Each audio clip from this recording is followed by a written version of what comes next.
you. Jaylene, do you know how to pronounce the first word? Discarded. Discarded. Yeah, so if you discard things, you throw it out. Okay, so something's been discarded, it's been thrown away. So this is a discarded soda can. It's been thrown away. Now that's polluting, right? So you don't want to do that, or littering. You don't want to do that. And then this is an old discarded buggy. This computer and old technology has been discarded. It's been thrown away. So you all have discarded things, or you've seen things that have been discarded. It could be a verb or an adjective, depending upon how you use it. Mars and Anthony, are you here? I just can't see you. There you go. Mars is here. What's up, Saul? That discarded car reminds me of the cars from Piggy. Oh, okay. All right. Now, this next word, I bet you all do this. Alex, get your vocab packet and be ready to go, please. We're on chapter 13. All right. I bet you all do this. So does anyone have maybe like a drawer that's stuffed? And whenever you want to find a particular maybe pair of pants or a shirt, you have to like dig through your shirt or the drawer to find the shirt that you're looking for. Or sometimes if your desks are messy, you might have to search through your desk to find your scissors or your glue stick. So this is this next word. So does anyone think they know how to pronounce the next word? Mars, what do you think? The word's rummaging. Rummaging. Rummaging is like searching. So if you're rummaging, you're searching through things.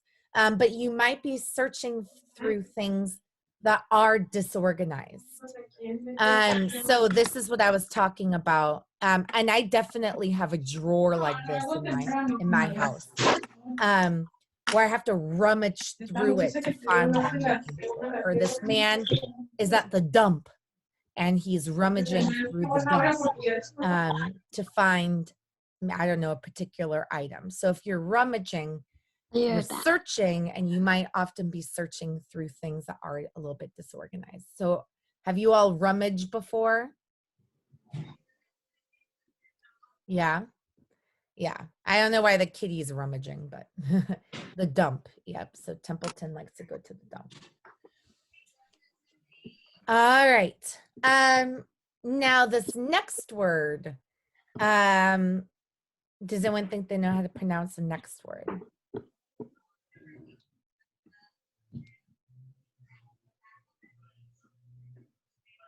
No one thinks they know how to pronounce the next word? What do you think, Aaliyah? Oh, you're muted. Try. Say it again. Try. Remember, PH makes F. Triumphantly. Yeah, triumphantly. So if you do something triumphantly, you're like, yeah, I did it. Woohoo. Yeah, I'm triumphant. All right. I don't have to pack it. So I'm just using a blank piece of paper. Okay, but Benny, you can't just interrupt like that, sweetheart. Maybe you can use the raise hand icon. Okay. Thank you for using a blank piece of paper, but it's going to take you longer. So did you lose your packet, Benny?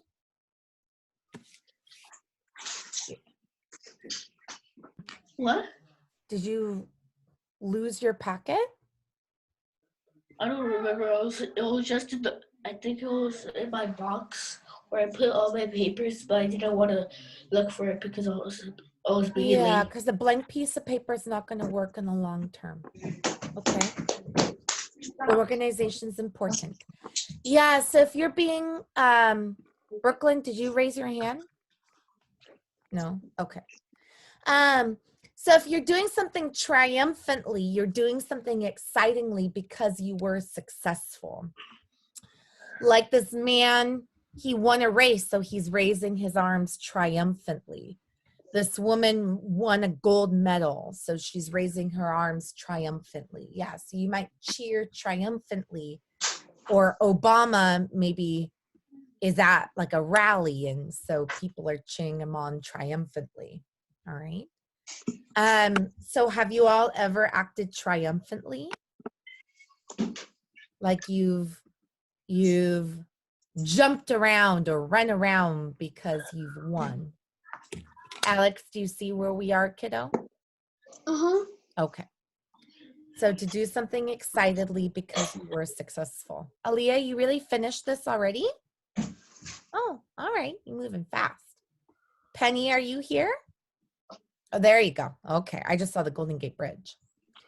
All right. Now this next word might be a little hard to, is hard to pronounce, but does anyone think they know how to, want to give it a shot? The I is like a Y, or it's like an E. What do you think, Brooklyn? Mercilessly.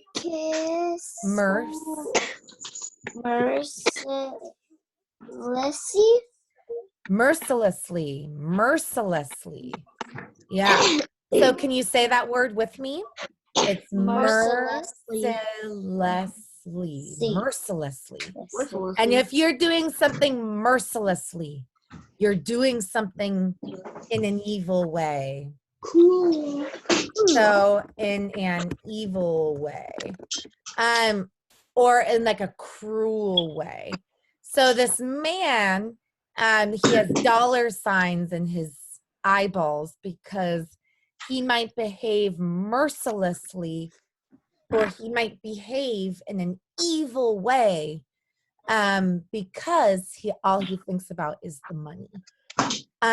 Or these peas are being cooked mercilessly, or this monster is attacking this man mercilessly in an evil way. So maybe you all have seen Avenger movies or other type of movies in which one character is behaving mercilessly. Have you ever seen a character that's behaving mercilessly? Let me see. You all are going to stop drawing on the screen now. So I'm going to, you are now unable to annotate on my screen. I've stopped it. So don't do that. It's so rude. Okay? It's very impolite. All right. The next word, does anyone think they know how to pronounce the next word? Thank you. If you are confused, you are how you should be if it comes to annotating, but you're not allowed to do that anymore. What do you think, Saul? In Mr. B's class, someone just kept drawing and drawing on his screen. Oh, that's super unfortunate, and it's like very rude. So actually there is a way that like you all are just not allowed to anymore. I turned it off. So anyway, moving on, but don't do that. Be polite, second graders, okay? The next word is radiant. And so if someone is radiant, it means that they are bright, shining, okay? So if you are radiant, it's like you're bright and you're shining.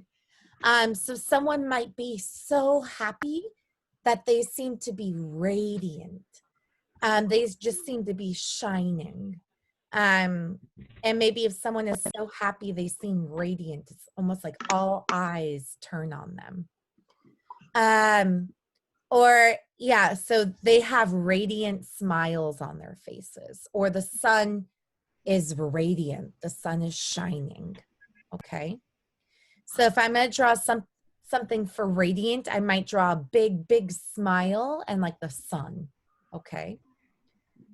The big, is that what you do, Darwin? A big smile in the sun. Yeah.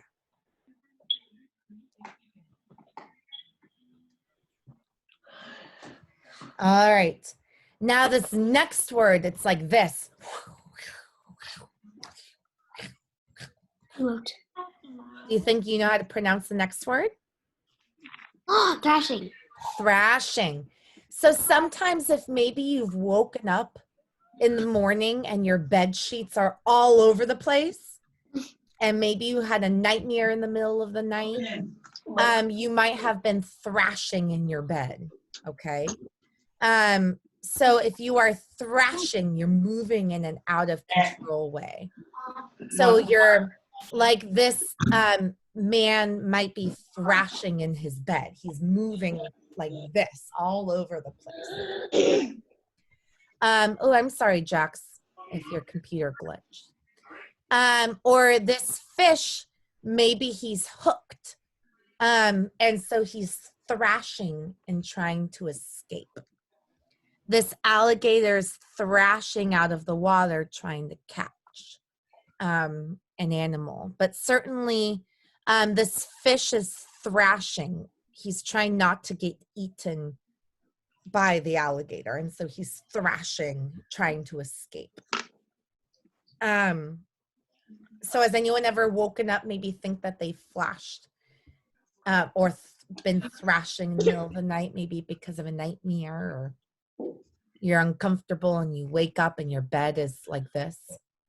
So Mars, maybe a little bit. So if you're thrashing, you're like moving this way and back.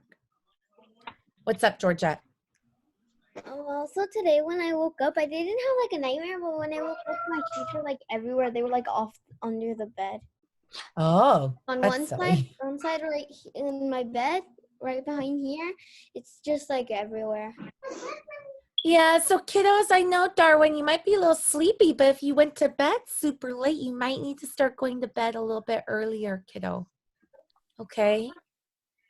Try to go to bed maybe a little bit earlier. All right. And the next word, because every morning you're going to have to, so this is, you'll notice that this last word, arose, it doesn't have much space. So you are going to have to draw it just in like the little blank space that you have at the very bottom of your paper. But this morning you arose bright and early. You got up out of bed. Or the man arose out of the chair, or you're on the ground and then you arose. So this morning I did yoga. And so when you do yoga, I arose from a seated position to a standing position. So when you arose, you get up or you stand up. So all of us have arisen. You've gotten up out of bed. What's up, Georgette? Is it okay if we don't draw a picture if we don't have space? You should have space. There should be enough words space. on it. There's words, but to get up or stand up should not have taken that much space. Like you could have written it in a neater way. So I would just draw a picture of like someone lying down and then maybe like an arrow to them standing up. Yeah. You should, if you write maybe a little bit more neatly, you'll have plenty of space. All right. Now these next words you do not need to write down, but there are words that arise in chapter 13. Brooklyn, how you doing, kiddo? You okay? These in chapter 13, it says that Charlotte takes out the radial lines, and then these are the radial lines. Okay, so when it's talking about radial, it's lines that come out from a central point. Has anyone ever seen lines like this before or design like this before? Yeah. Again, you don't need to write this down. It's just reviewing it. The next word in chapter 13, Charlotte tells stories about her cousins. Okay. So one story that she tells in chapter 13 is of a cousin that catches a fish in her spider web. The other one is, Alex, stay around, please, unless you really have to go. The other one is of a cousin of Charlotte's that is an aeronaut. Okay. So you can say this word to yourself if you would like to, an aeronaut. So this is a good picture. An aeronaut is a spider, is a type of spider, and it lets out the silk thread, and it forms a balloon, and then the little spider is able to float on the wind. Do you see how this spider is floating? Okay. And how these spiders are floating on the wind. Okay, so an aeronaut is like a balloonist. They let out a little silk balloon and then they float. Okay, so that is for chapter 13, a meeting. All right, and so we'll pause here, and I'm going to stop recording.